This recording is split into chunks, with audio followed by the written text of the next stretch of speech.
Vosotros sois el cuerpo de Cristo. Esto lo encontramos en 1 Corintios capítulo 12, 27. Pablo lo dijo, vosotros sois el cuerpo de Cristo. Es el tema del cual le estaremos hablando hoy. Bien, vamos a hablar del sentido propio de la palabra cuerpo e iglesia.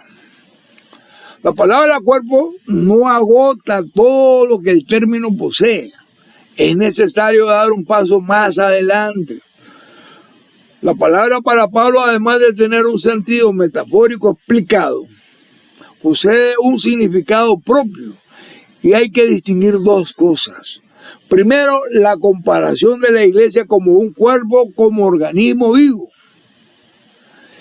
Y entonces vamos a definir a la iglesia como tal, que sería la explicación de Pablo. La iglesia es el cuerpo de Cristo.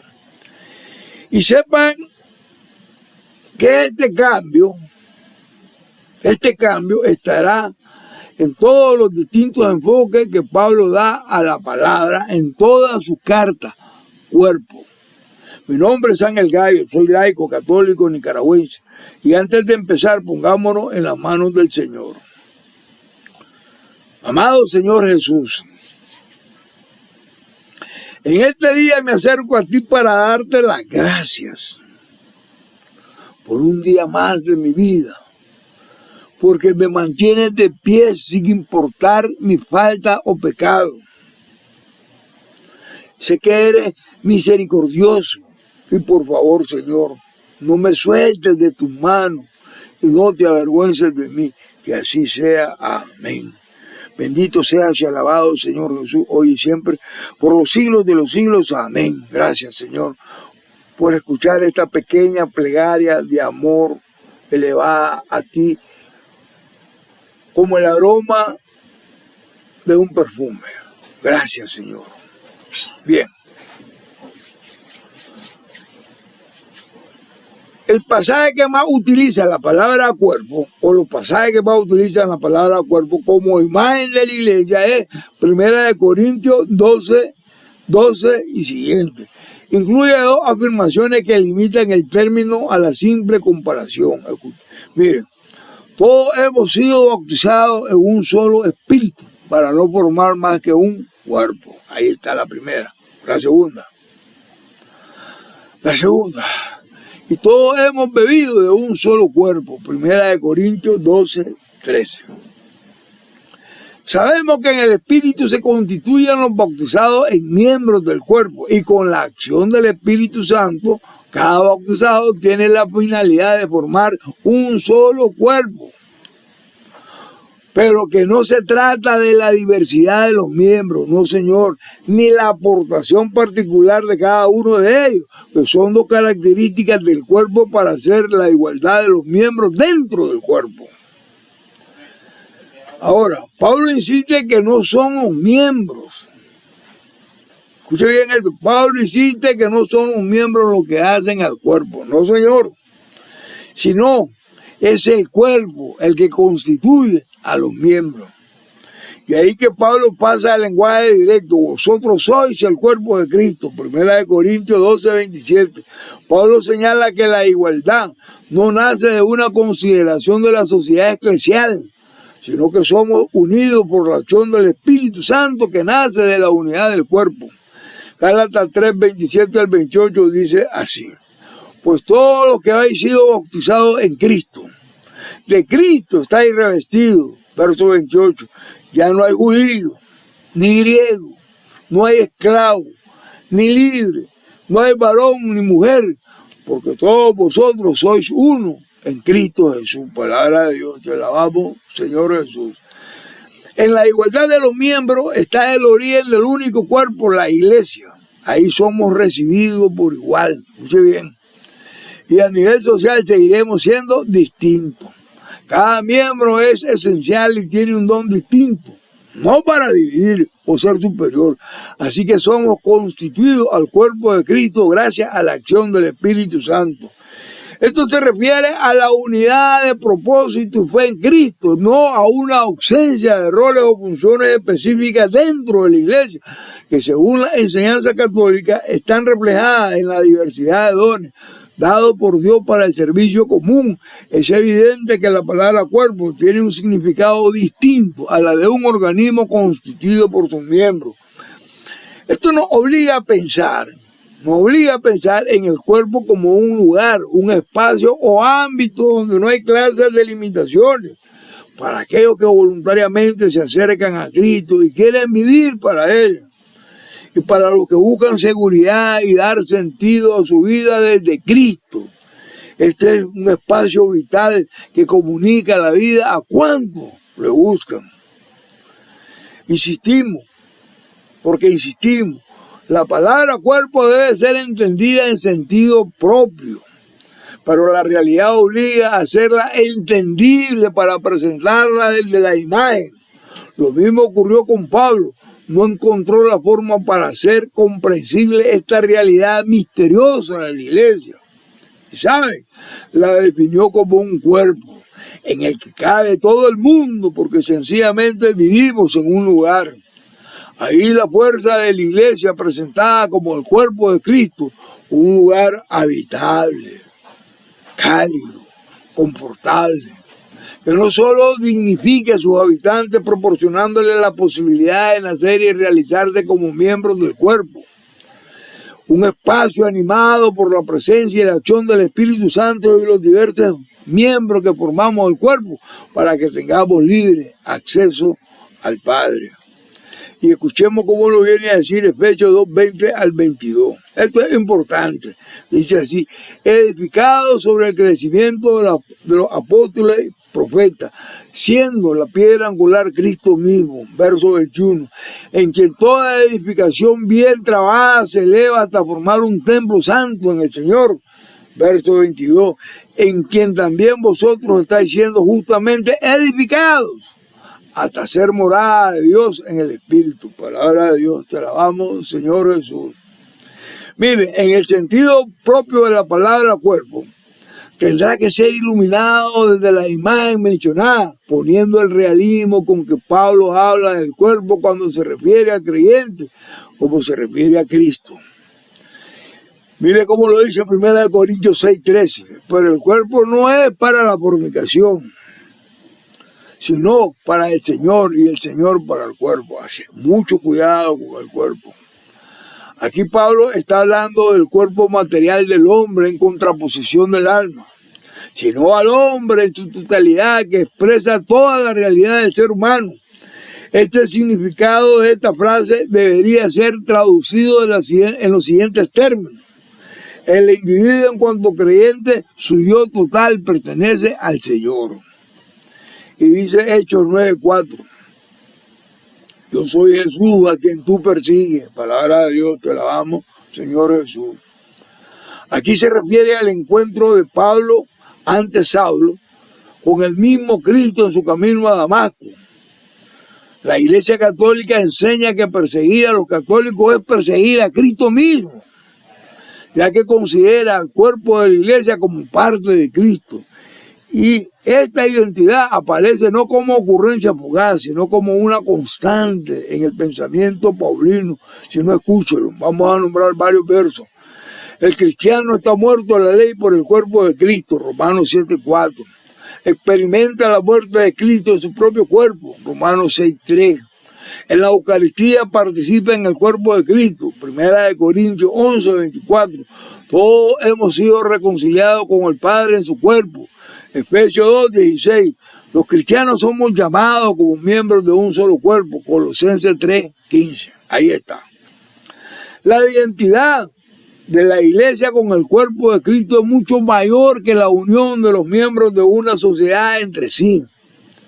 No se puede tratar la parte visible del hombre en contraposición al alma, considerada como principio vital. Cuando hablamos del cuerpo de Cristo, entendemos la realidad existente en Cristo completo, sobre todo en la Eucaristía o cena del Señor. El cuerpo y la sangre de Cristo son expresiones sinónimas de Cristo mismo, tanto en una expresión como en la otra, se halla concentrada toda la realidad del acontecimiento salvífico, teniendo como punto de partida una clara referencia al crucificado, al cuerpo de Jesús colgado en la cruz, implícitamente al acontecimiento salvífico de su muerte, y su presencia abarca todo cuanto Jesús hizo. Por eso cuando hablamos del cuerpo y de la iglesia, resulta inevitable hablar del cuerpo eucarístico. 1 Corintios 10, 16 y siguiente. Y sepan que la Eucaristía, escuche bien esto, sepan que la Eucaristía es la célula original y originante, a partir de la cual nace, crece y se desarrolla el cuerpo de Cristo, la Iglesia Universal Católica. ¿Qué hizo Pablo para que este acontecimiento se haga presente y eficaz en la iglesia? ¿Cómo logró articular para identificar a Cristo con su cuerpo, que es la iglesia? Y no solo eso, a sus miembros en ella, pero sepan que los genios nunca parten de cero, nunca. Siempre tienen un punto de partida. Como diría mi papá, todos tenemos un padrino que nos ayuda a salir adelante. ¿Cómo llegó Pablo a esta definición preciosa y tan profunda de la iglesia? Veamos algunas posibilidades, pero las vamos a reducir a dos, no vamos a hablar de todas. Primero, a su entorno cultural. Y por otro lado, su vivencia personal. Bien sabemos que ambas podrían haber influido en Pablo para que definiera a la iglesia como el cuerpo de Cristo. Y por otro lado, el entorno cultural había creado la finalidad de explicar la unidad de los hombres en una unidad que debía llegar más allá de la unidad moral, como ocurrencia en el caso de la fábula expuesta de Menenio Agripa. Esta es la explicación de esta unidad con el mundo y con Dios. En esta unidad se consideran todas las posibilidades mencionadas, los hombres, el mundo, Dios. Para explicar esta unidad se hicieron muchos intentos en el mundo pagano como judíos. Primero, en el mundo pagano. Aquí hay dos modalidades. La primera, a su origen del Irán. A su origen del Irán, en donde se representaba a la divinidad de modo que se haya comprendido el universo entero. Ahí está claro. Este Dios mundo es imaginado como un cuerpo gigante que unía las diferentes partes del mundo. Por lo mismo se consideraban como sus miembros. Dicho de otro modo, las diversas partes del mundo eran consideradas como otros miembros de este cuerpo universal, el Dios mundo.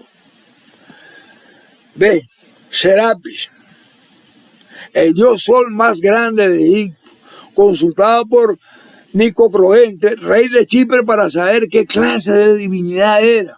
Contestó, escuchen, mi cabeza es el ornato de los cielos, mi vientre es el mar, mis pies son la tierra, mis orejas son el aire, y mi ojo resplandeciente a lo lejos es la luz brillante del sol. En definitiva, estamos ante un mito cosmológico centrado en la explicación de la armonía de la naturaleza y su relación con Dios. Sabemos que este mito cosmológico es convertido en mito antropológico para explicar la inclusión del hombre dentro de esta armonía, esencialmente preocupada por el problema de la salvación del hombre. Este nuevo tamiz nos ofrece el pensamiento de la versión mitológica siguiente: las almas que eran los miembros de Dios Redentor, más exactamente del Anthropos Redentor, habían caído en la materia a causa de una falta. Primero, el Dios Anthropos viene a liberarla mediante la comunicación de un acontecimiento llamado técnicamente Gnosis, Salvador. Este hecho la reúne y la une. Sube al cielo con ella en un cuerpo reconstruido, y a partir de ahí se cree. Pablo se vio influenciado por estos mitos para presentar a la iglesia como un cuerpo de Cristo. Ahora, Aclaro, es difícil demostrar esta influencia en Pablo, aunque no hay razones para excluirla, pero es probable que Pablo haya conocido las especulaciones del mundo judío. Esto se hallan en varias fuentes. Escuchemos las especulaciones sobre Adán.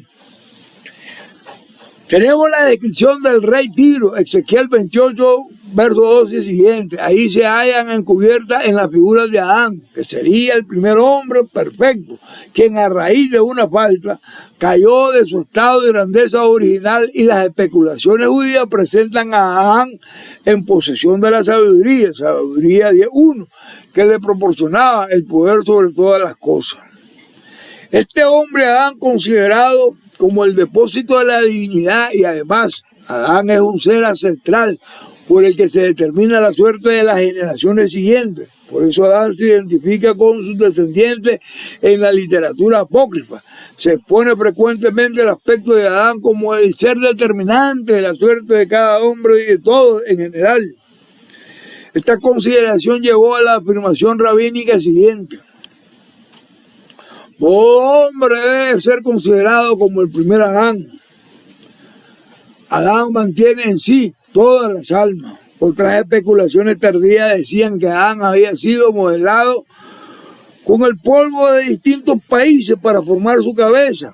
Dicen que se había tomado el polvo de la Tierra Santa para formar el tronco de su cuerpo. Había sido formado con el polvo recogido en Babilonia. Y para los demás miembros del cuerpo dicen que se utilizó el barro de distintos países.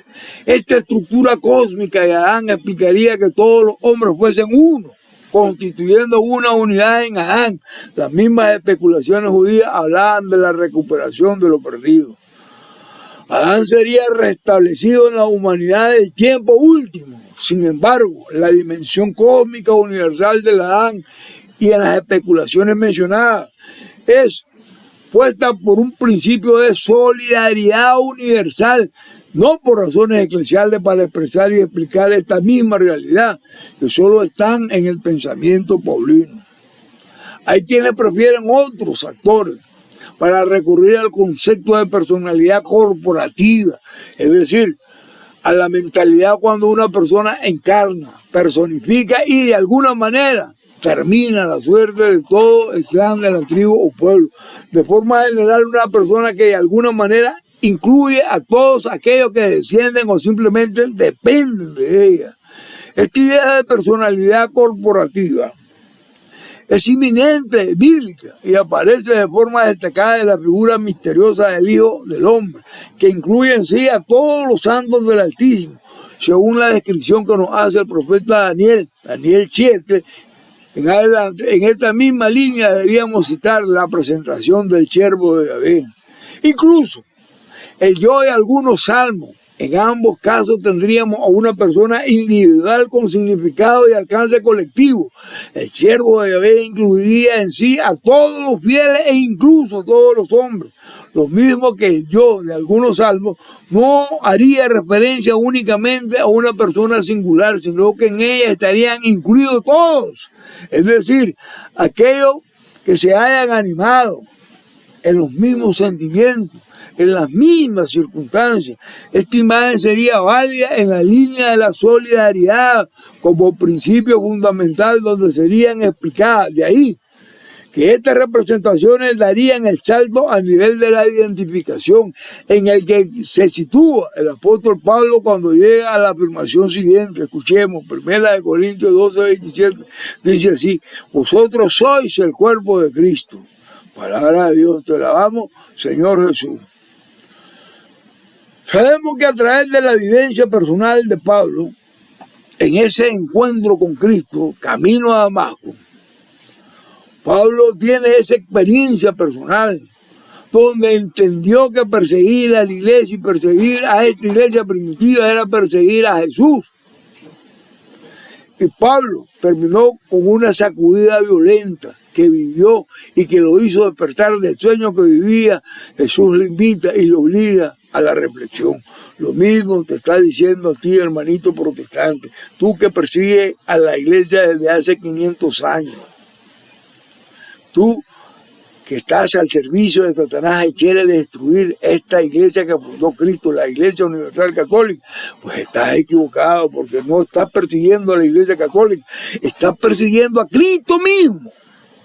Y tú dices hablar de él, y tú dices predicar de él, pero él es el mayor perseguidor, el mayor destructor de todos los tiempos. Ahora, ¿dónde Pablo llega a descubrir la dimensión profunda de la vida de la iglesia? A entender la unión íntima de los cristianos con Cristo que lleva a Pablo a formular la expresión en Cristo, vivir en Cristo, que no significa simplemente vivir un determinado espacio o lugar, sino una vida orgánica similar a la rama que tiene el árbol y que la tiene gracias al tronco del árbol. Y que la tiene gracias al tronco del árbol. ¿Qué pensó Lutero cuando se separó del tronco? ¿Qué pensó Calvino cuando se separó de la rama que ya estaba separada del tronco? ¿Qué pensó Silvio cuando se separó de la ramita, de la rama y de la rama que estaba pegada al tronco? ¿Cuál fue su reflexión? ¿Qué lo llevó a tomar esta decisión? Miren, Pablo utiliza esta imagen. Estamos injertados en él. Romanos 6:5. Es un lenguaje directo. Y esta misma expresión la usa en la carta a los Gálatas. Y dice, y no vivo yo, sino que es Cristo quien vive en mí. Gálatas 2:20. Sin duda esta experiencia profunda de Pablo lo llevó a definir la participación en el cuerpo eucarístico de Cristo como el momento culmen y más significativo de nuestra fe católica. Escuche cómo lo dice, por favor. A esto pónganle mucha atención, porque la Biblia, Dios no miente. Dios no miente. El protestante sí lo hace. Escuche cómo lo dice. 1 Corintios 10:16. La copa de bendición que bendecimos, ¿no es acaso comunión con la sangre de Cristo? Y el pan que partimos, ¿no es comunión con el cuerpo de Cristo? Es una afirmación categórica. Pero el protestante dice, eso es un símbolo, eso no es nada, cualquier cosa. Y es verdad, ¿sabe por qué? Porque lo hacen tan mal y tan aberrante, que es cualquier cosa. Y dice el verso 17, porque aún siendo mucho, un solo pan y un solo cuerpo somos, pues todos participamos de un solo pan. Palabra de Dios, te alabamos, Señor Jesús. ¿Saben? Todas las iglesias protestantes, todas, y digo todas porque son todas, desechan el sacramento de la fracción del pan. Porque ellos toda la vida han afirmado para separarse o para diferenciarse de la iglesia católica que eso solo es un mero símbolo. Cómo se burlan de Cristo, cómo hacen a Cristo mentiroso cuando Él está diciendo, o cuando Pablo lo está diciendo, la copa de bendición de que bendecimos no es acaso comunión con la sangre de Cristo. Pero él dice, eso solo es un mero símbolo. Pastor, mucho cuidado, que sigue persiguiendo a la iglesia católica. Pero sepan que para el católico, ahí, lo que acabamos de anunciar, la copa de bendición y el cuerpo, ahí está el verdadero cuerpo de Cristo, que nos hace cuerpo de Cristo. De ahí que hablar del cuerpo y de la sangre de Cristo equivale a hablar de Cristo mismo glorificado, de Jesús resucitado, que tiene un cuerpo espiritual idéntico con el crucificado y distinto de él. Vamos a ir concluyendo. La celebración eucarística es el acontecimiento que abarca toda la realidad en Cristo. Y debe significar la comunión con Cristo y no debe ser entendida mágicamente. En realidad la palabra comunión, escuche bien esto, cuando es traducida adecuadamente, abarca todo su significado por dos términos distintos, donación y participación. Aquí termino, no le quito más tiempo. Donación, porque insiste la acción de Cristo, permanece la acción de Cristo, vive la acción de Cristo. Participación, porque hay una implicación directa de la acción de los creyentes en nuestra fe en Cristo Jesús. Termino. Estos dos términos, donación y participación, forman un binomio inseparable que unidos expresan la conexión necesaria de los dos elementos para que la acción sea realmente eficaz a nivel personal y no se corra el riesgo de ser remitida al terreno de lo mágico. La Iglesia Católica llama a esta acción celebración eucarística o cena del Señor. En última instancia, la Santa Misa, así la conocemos mejor. Gracias y que el Señor me les bendiga. Y por favor, denle link y denle clic a la campanita para suscribirse en este canal católico, Iglesia y Apologética y de Bici No Evangelizo Ángel Gallo, para que les lleguen las nuevas notificaciones que estaré subiendo con mucho amor y dedicación para todos mis hermanos católicos y también para usted protestante, para que ya no se deje engañar de su falso pastor herético, apóstata y servidor de Satanás. Gracias y adiós. Que el Señor me les bendiga. Hasta pronto.